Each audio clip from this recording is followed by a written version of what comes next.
Okay. Pretend. Pretend for a moment that you're young. I'm sorry. Pretend for a moment that you're a young newlywed, or a young father-to-be, or a young mother-to-be. You have hopes. You have dreams. Of course, you have worries. But you try to let those take a back seat.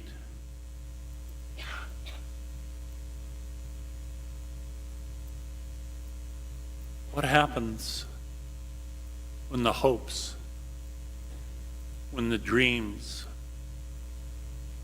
are destroyed by circumstances? You have the best of intentions. You have the most incredible love. And yet there is so much that's being forced on you that is causing you heartbreak and doubt and fear.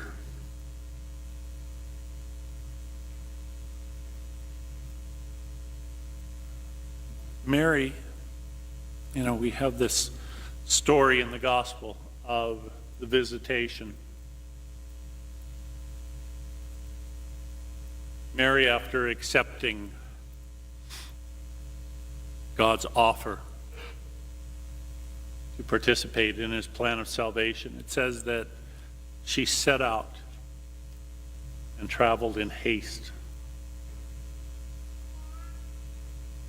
You know what she did? Not because she was all excited and just wanted to share the news.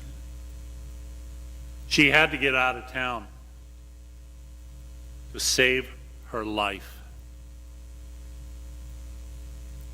I've talked to you many times about the fact that honor was so important. It was such a central value in the culture of that time, even as it is today. Well, it was this young 14-year-old who was beloved by this older man, Joseph. They were betrothed, but they weren't married yet. And to all outward appearances, all of a sudden, she's pregnant. Now, Joseph was heartbroken. This didn't fit into his plans. But he was wanting to let his love for this woman not get the best of him, and not let it be overwhelmed by his anger, his disappointment.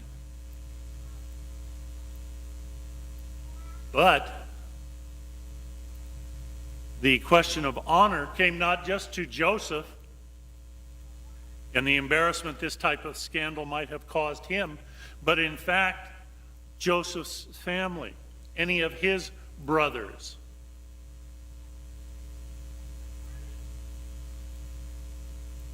If in fact the word got out that his young bride-to-be was with child, that was something that scandalized, that dishonored the entire family. And according to the law, any of Joseph's relatives had the right to have Mary put to death, stoned in public, for causing this great dishonor. So yeah, Mary fled in haste. How she got to Judah, how she got to Elizabeth and Zechariah's house, we don't know. It wasn't something where she could have just traveled on her own, back roads in the dark of night. In those days, Nobody dared travel by themselves. It was just too dangerous. During the bandits and robbers and highwaymen, certainly not a single 14-year-old girl. So she would have had to somehow, for safety, hook up with some sort of a caravan. And certainly the whole journey, however long it took, she was being looked at. She was being whispered about. It didn't look quite right. Joseph, oh my gosh, he was heartbroken. He was reassured, a message from God. It's okay, it's not what you think. Trust her, continue to love her. Be a good husband to her. Be a good father to the child that will be born. And that's what Joseph wanted to be. But just as he's making sure that everything's ready for the birth of his child, there at home, that it's a nice, safe surroundings, the word comes out. The governor, the emperor, on a whim, wants to know how many people he has. And so, Joseph, you need to go. We're not going to count you here. You need to go to the city that you were born in and be counted there.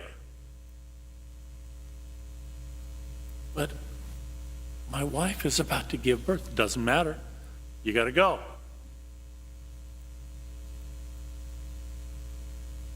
They went. Couldn't find a place.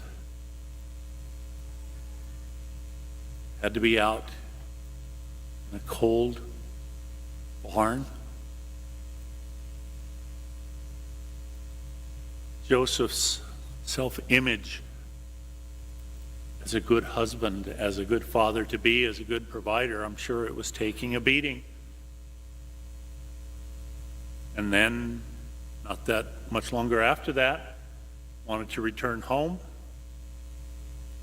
Joseph, you've got to flee the country with your wife and your child because the king wants to kill your child. You're kidding. So like I say, imagine from Mary or Joseph's position, the shocks, the disappointments, the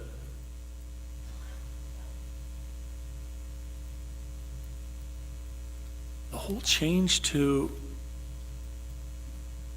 their expectations, their hopes, their plans. Didn't work out. Maybe this Christmas for you, that might be what's speaking to you more than anything.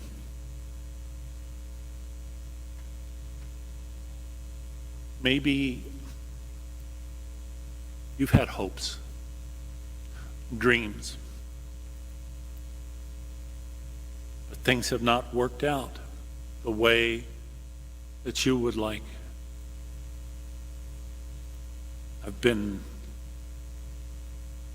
working recently with a young woman who was pregnant.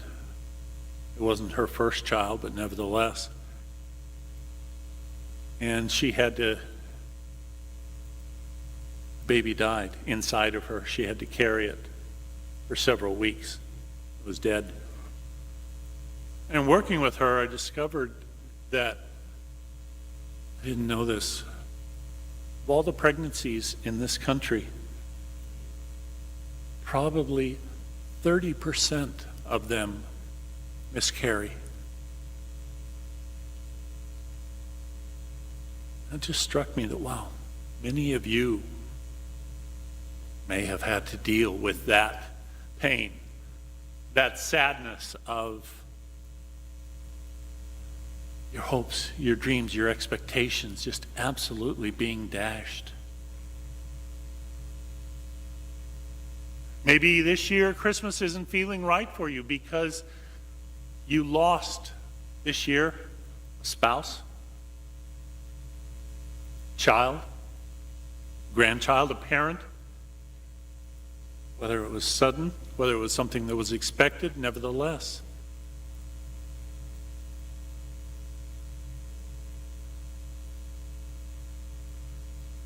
This was written by a priest named Father Miles Riley.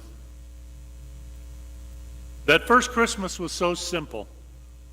A young woman pregnant and frightened, an older man worried, confused, and protective, travelers and tourists who had all checked in earlier, a smelly stable with only wall-to-wall animals for heat. In other words, it was a cold, lonely Christmas night, which left lots of room for faith. Faith in one another, faith in God, faith in his baby child.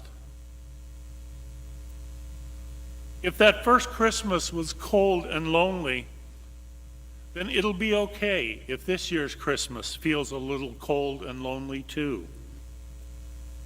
Because one day cannot possibly bear the entire weight of all the needs and expectations that we have. Because our human celebration of God's birth as one of us is never as perfect as we would like it to be. Because even though we gather together with so many, there are always a few who can't be there or who we are missing.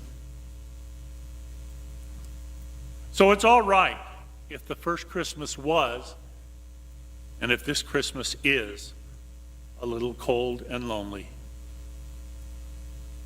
Because that leaves room for faith. And faith is what Christmas is really all about anyway.